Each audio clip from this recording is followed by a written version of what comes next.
So we've adopted the terms alpha and omega to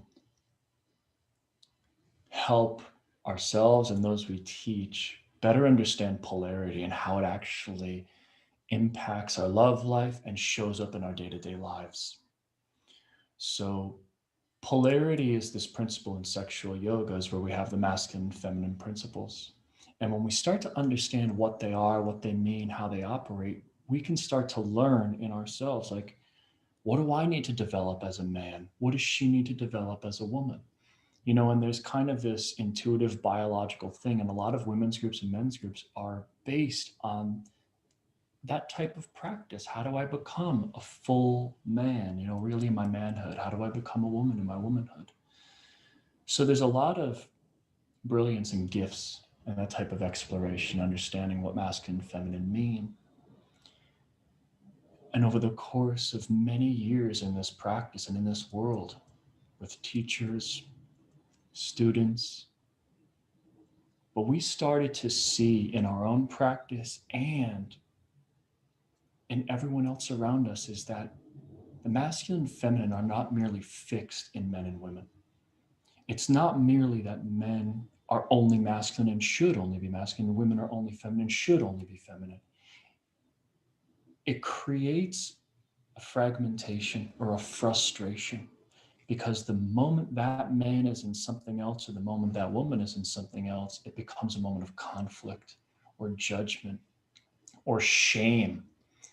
And the narrative starts to become, you're not feminine enough. You're not masculine enough. You need to be more in your masculine. I need to be more in my masculine. I need to be more in my feminine. And it becomes this shame game and this blame game where we take these archetypes and these concepts that are meant to liberate us, and we actually allow them to imprison us.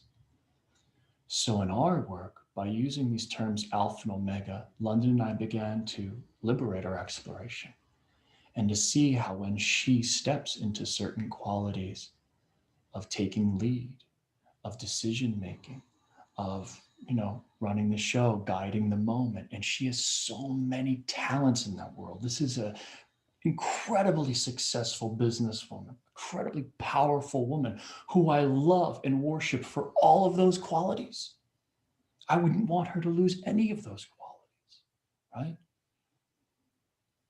And the gift is that I also get to experience all of her other qualities too, as nurturer, as mother, as,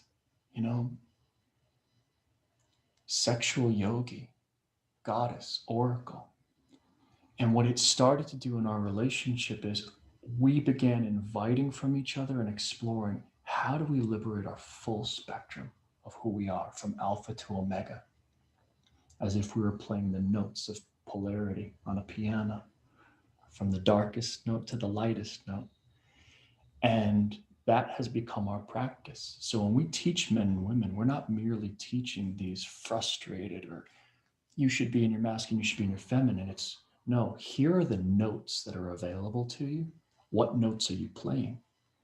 Can you play the notes skillfully, the ones that actually open your lover or actually serve the moment? Is it time for you to shut your mouth and listen and follow? Or is it time for you to step up and take the lead, step forward, right?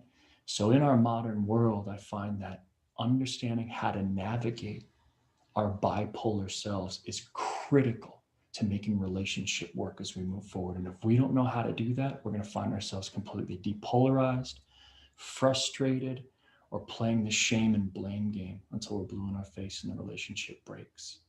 So in this model of alpha and omega, it's really about how do we liberate ourselves inside of love relationship.